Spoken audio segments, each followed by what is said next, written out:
I'm Lena Wexström. I'm a consulting architect at Graphic Concrete.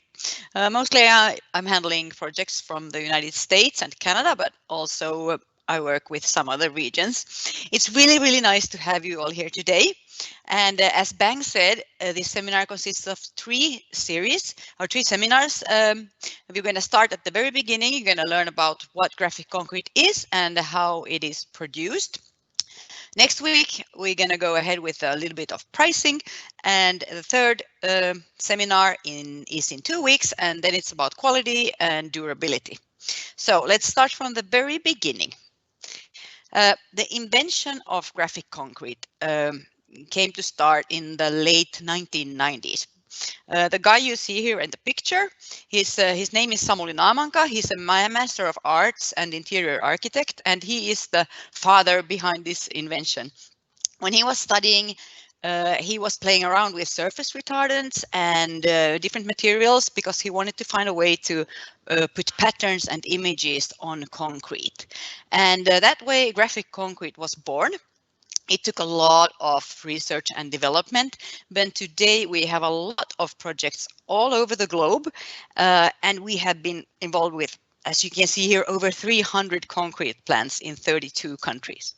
And Bang just told me today that we actually have audiences from, I think we have from Japan, United States, Belgium, Greece. I think there were people joining from all over the globe, and I think that's very, very nice to have you here.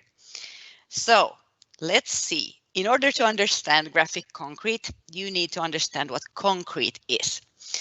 When you make concrete, you need three major ingredients. That would be aggregates, or sand and stone. Then you need cement and you need water. And when you mix the cement and water, that becomes a glue that hardens, and it would kind of glue these stones and these aggregates together, making concrete. Concrete can look quite different. When concrete hardens or cures, what's happening is that the cement glue is always kind of raising up to the surface, hiding the aggregates that would be in the concrete mix.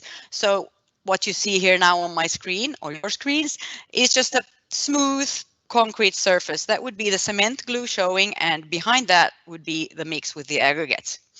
If you would take away that little piece of cement from the surface, then you would have an exposed aggregate surface, and that would look like that. I think these two are very common ways of treating concrete. We could see this in architecture. If you could combine these two techniques, then you get graphic concrete. So graphic concrete is a combination of the smooth cement surface of concrete and the exposed aggregate surface.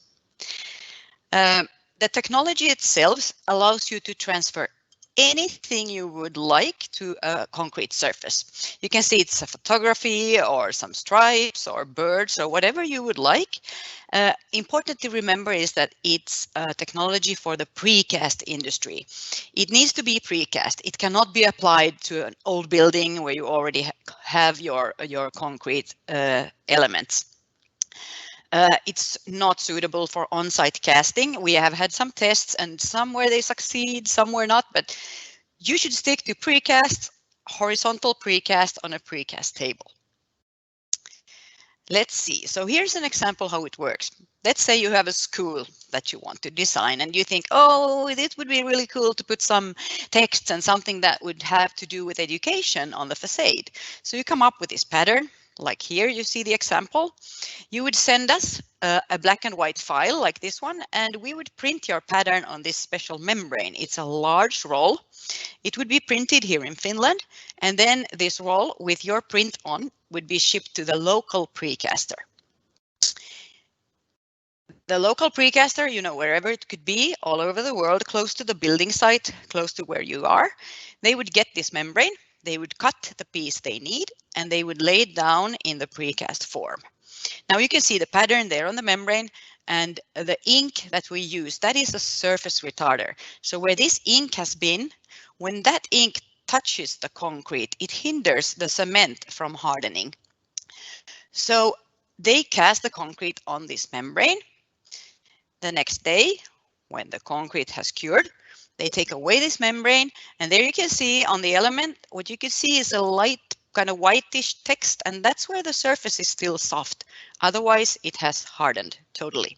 So then at the prefabrication factory, they just wash it off with a high pressure washer, and that way they wash off only the surface cement where it's soft. Otherwise, nothing happens. So then they would reveal the pattern only where this ink or print has been. So there you have your graphically imaged concrete, your graphic concrete ready to be installed, to taken into site, and there you would have your school with a beautiful pattern on. So this is basically how it works. This is the membrane. It's a large roll. It's 3.2 meters wide, 10.5 feet, and we would print as much of that you would need for your project because this is disposable. It's used once. So at the factory, they take what they need, they cut it off, lay down in the form, and when it's used, they throw it away. So it's very flexible because it can be used with very different shapes. If you have panels of different sizes or different forms, you just cut out the right size. If you have pavers, smaller pieces, you just cut out smaller pieces. And if you have a really, really big panel that wouldn't even fit on this piece of paper, then you can join papers together. So there's no limit to the panel size when you want to make graphic concrete. The nice thing about the membrane is that it is totally environmentally friendly. It's recyclable as normal energy waste. You have to take away the concrete residues from the paper, but otherwise it can be burnt, it can be recycled. So I think that's a very nice thing with this product because it gives the people in the factory safe working conditions. It doesn't emit any harmful gas or chemicals, and it definitely reduces, the use of kind of not so nice material like solvent-based retardants. Or you could make a pattern like that if you sandblast and you have a stencil, but then you would have the dust inconvenience. So this is a very safe and nice way to make a pattern concrete. The production itself requires no special equipment.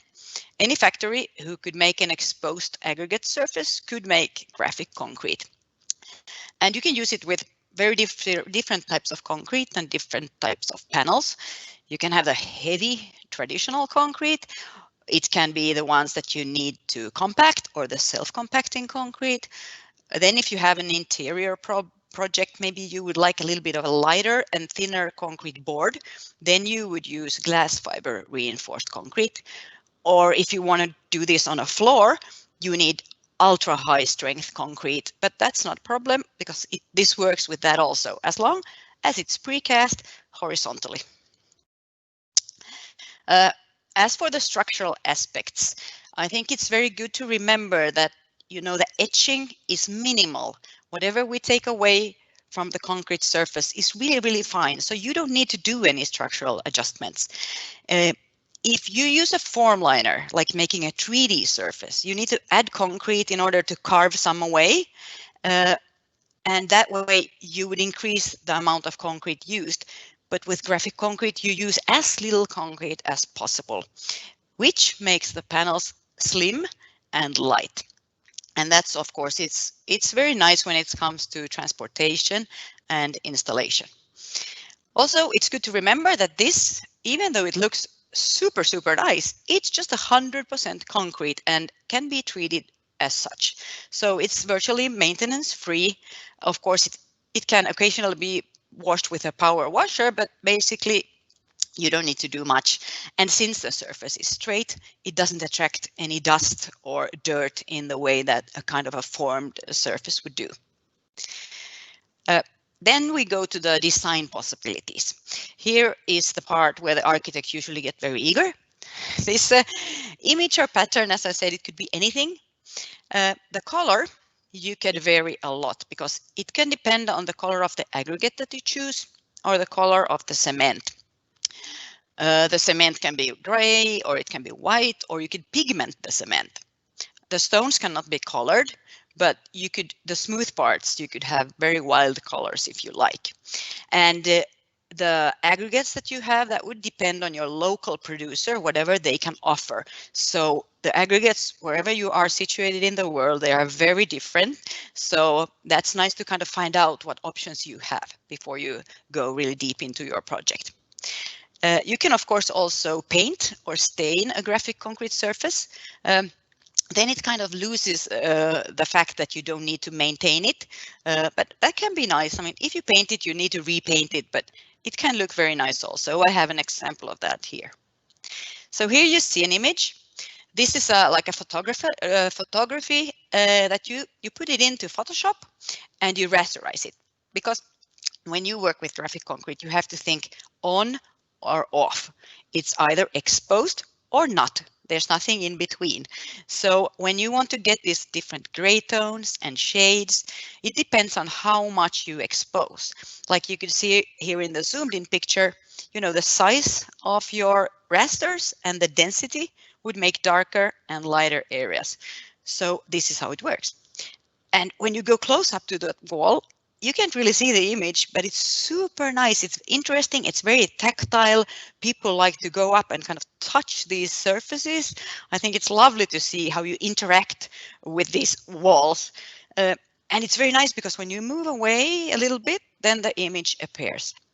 So this method also allows for like having different, when you have different viewing distances, you would have different experiences. And I think that's nice because I think architecture is about experiencing our environment. But okay, these rasters, they don't need to be dots, they can be stripes, like here if you want to be a little bit romantic. This is a very nice chapel, it's from Italy. Those small holes that you see there in the panels, those are actually windows. So at a certain time of day, this hall would be filled with rays of light. It's so nice. So if you ever go to Bergamo in Italy, make sure to visit this place. You saw the romance of the Italians, but this is the romance of the Finns. We do stripes. We do a lot of stripes, different thickness and different directions, but we like stripes. But this is, you know, it's good to show that you don't need to make like art. It could be something as simple as this. And I think this makes this whole design super nice. Here you can see the fact that the panel stays thin. It stays very crisp. You can see the corner. If you would do that with a formliner, you would have the concrete going in and out and it could chip. But here the corner stays very neat and nice. You can get the color from the aggregate. This is red stone. This is a popular red stone actually from Finland. It's a red granite. This is the most durable way because the stone would not change the color, of course. Then you can use pigments. This is blue pigment and black stone. And here again, you can see all the shades you could do depending on how much you expose of the black stone. When you use pigments, you should remember there's a cost to the pigments. At least here in Finland, blue pigment is quite expensive. And it's also a pigment that tends to fade a little bit with time. But if you have one piece of art like this, it's okay because there's not like a next panel to compare to. So in this case, I think this is a beautiful solution. Here you can see a painted wall. This is pretty wild. It's the idea was that from afar, this building is just green. You cannot see the pattern, but when you come closer, this pattern appears because every little aggregate would do a little bit of a shade. So that way you can see the pattern when you come closer to the wall.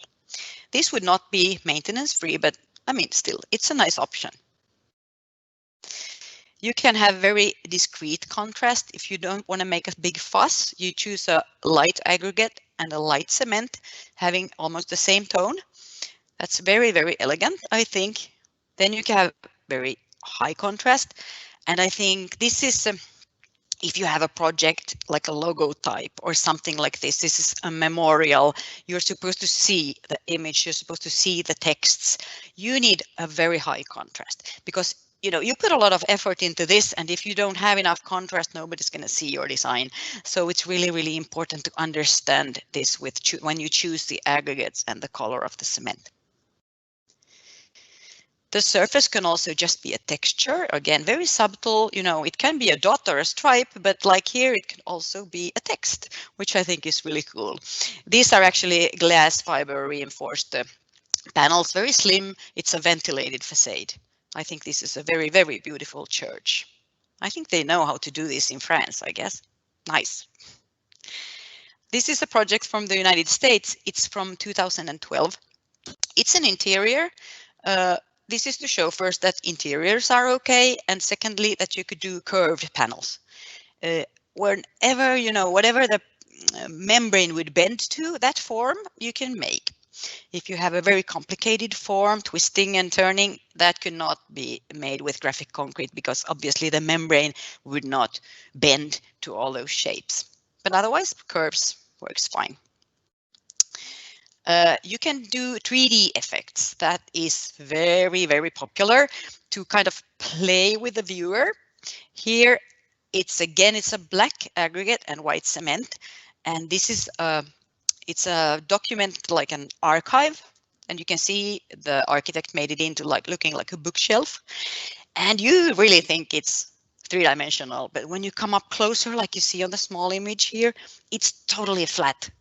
And is this whole experience, I went there, when you walk up to this building, you go, wow, this is flat. I think this is a very nice example of a very good collaboration between the architect, here was an artist, a designer, and then the prefabricator and graphic concrete. We all worked a lot with this one. And I remember the architect told me when he got this job, he was like, oh no, an archive. Oh no, should I even take this job?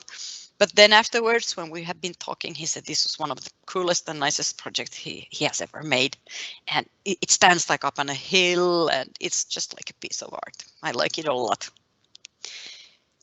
Here's another example of how you can combine different effects. You can have, like here, you see this.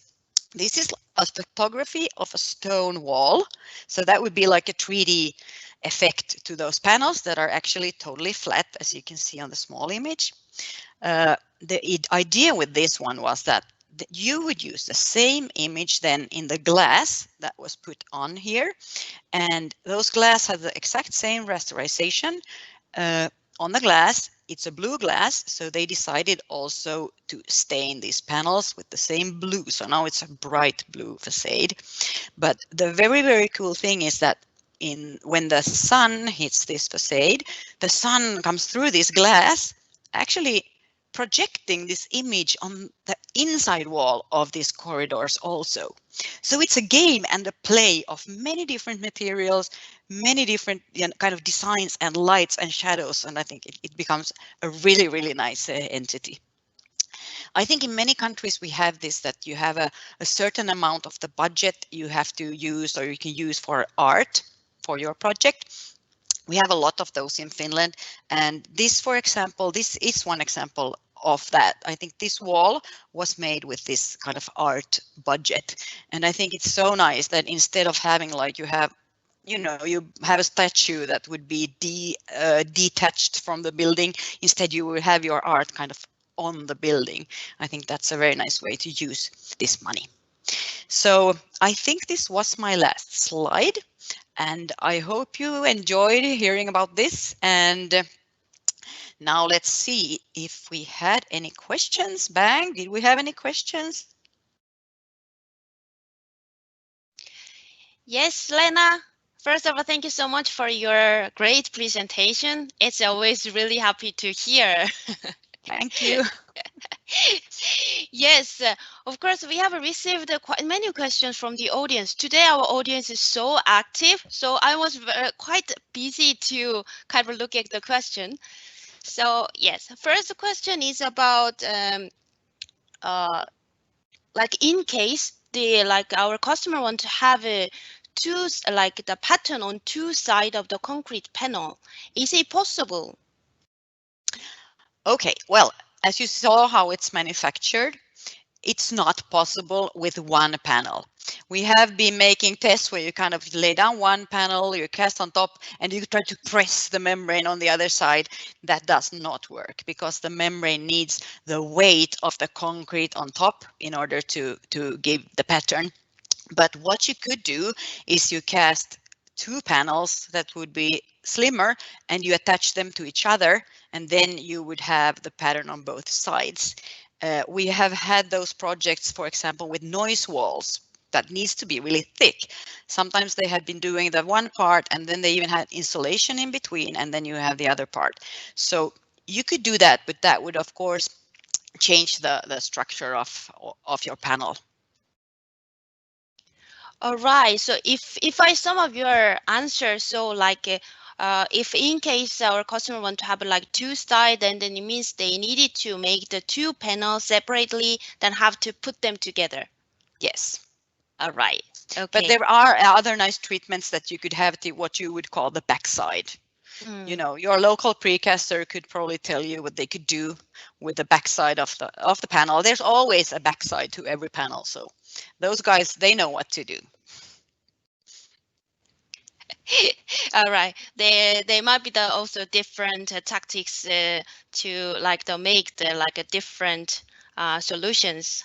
Yes. Yes. All right. Thanks, Lena, for the answer. Okay. So next, move to the next question. So our audience would like to hear what is the maybe smallest size of the line or dot they can make the pattern on the concrete surface. Okay, that's a thing that you're gonna learn next session, but I'm gonna give it away anyways. It's about, we would say you shouldn't go under 5 millimeters. Oh, these US measures are hard. I think it's 0.02 inches, maybe. I might be totally wrong. 5 millimeters. That's the line we would say, because we could go down to very, very fine lines. But with construction and the size of the projects, if you go too small, you know, it's just going to be blurry. Especially with the 3D or photographical images, you really need to make sure that your rasters are large, like 5 millimeters. It's the smallest. You go up to 1 or 2 centimeters, and that way you would get the depth and the image to look nice. Because when you are very close, it doesn't even have to show. It can show when you move away. It's all about viewing distance, and that's something we're also going to talk about more next week. It's very interesting. Okay, so of course we love to like hear more today, but we have to wait like next week. Yes. Okay, so then I will move to the next question. Okay, so Lena, you have mentioned the importance of the finding or contacting the local precaster. So could you elaborate why it's so important? To find a local precaster is important because he or she would tell you the options that you would have in your region. People ask us to send sample slabs from Finland, and we can do that. We have small samples, but I always say that this is probably something that you cannot get in your region, because you know you have your own stones and you have your own cements and own pigments. So that's why I think if you are really specific what you want, it would be good to just go and visit a precaster and have a chat with them and ask what they can offer. Because I mean, there's so many options. I know there's many options everywhere. It depends a little bit on the factory also. Some larger factory has a wider range of possibilities, but I think main idea with the local thing is, of course, that we don't want to ship these panels. I mean, I think they should be made locally. I think that's important. All right, so there's many issues why we need to contact and find a local precaster. Yes. Yes. If I add one thing, like in our website, we also have the list of our recommended precaster. So if you need our help, you can also contact us and then also find and check this list. Yes, and if there's somebody who is not on the list, because our list are the ones who have like projects on our website. So we have many more. So if you don't find a suitable there, or maybe your region is not even there, contact us and we will find one for you. All right, great. Thanks, Lena, for the answer. So I might have maybe 2 more questions due to the time limit. So, okay, there's one question about the like a curved surface, is it possible to make the pattern on this curved form or like a round column, for example? Oh, okay. Curved, yes, as you saw in the presentation. Columns, of course, are not made like with horizontal precast. They are made kind of in a tube. Uh, we have made those like for balconies. When you have like the column for balconies, we have been making tests, and some are better, some are not. The problem when you make a cast like that is, first is, okay, you can get the membrane inside the tube or the form, but then when you start pouring, it's a high risk that the aggregates would kind of scrape the surface of the membrane. That's one thing. And then another thing is that the larger aggregates or stones would probably sink down, and the smaller ones would, be more up. So if you would expose the surface, you could see the different sized aggregates. So, I mean, you're of course always free to experiment. It depends a lot on what you do and what your pattern is. I can tell you it is kind of complicated, but it has been done. All right. Thank you for the answer. Lena, this might be the last question due to Okay. the time limit.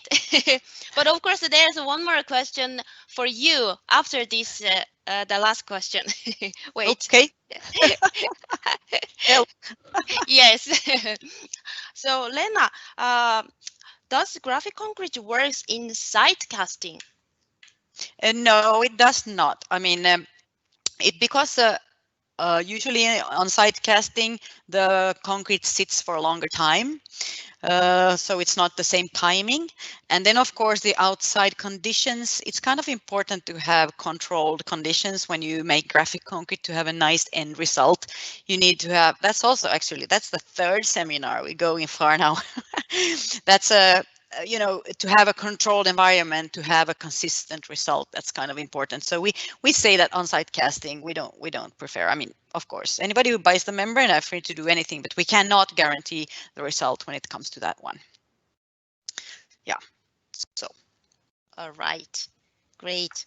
Okay, Lena, we had so many questions today. Like, could you pick the one really nice question or like a best question today? I was just gonna say there was the first one. I loved the first one, the two-sided one, because this I think, yeah, could you do it on two sides? Because we work so much with this, we don't even think about these things. But of course, that's a very good question. And thanks, Bang, for reminding me. I was gonna give a graphic concrete T-shirt to the one with the best question today. So whoever posts that question about can you have the pattern on both sides of the panel, please go to our website, find me, and send me an email with your name and address and size, and I will send you a graphic concrete T-shirt. Looks like this I have. I don't know if you can see. It's kind of cool. So we're going to send you that in no time. Thank you. Wow. Yeah, that's like something very surprise. Yes. That was a good question. Yes, yeah. I think our audience is so creative. They're like much more like professional than ours. Yes. Yes. And I'm so eager. I'm losing my headphones. Okay. So now, Lena, now is the time is up. So it was the last question. So thank you so much for all the presentation and the great answer. Thank you. Okay. So now we would like to closing our live webinar today. So thank you for joining us today. So after this event today, we would like to share this recorded video. So you will hear how to get this material by email. So if you have not heard anything by this week, please contact us. And then I also remind you that next week, same time, 3 o'clock. So you're gonna hear the second part of our live webinar. So please mark on your calendar. But if you are interested but having a difficulty on your timetable, we also provide a lot of tailor-made presentation and trainings for you. So if you're interested in, please feel free to contact us. Yes, thank you so much for joining us today once again. So hope to see you next week. Bye.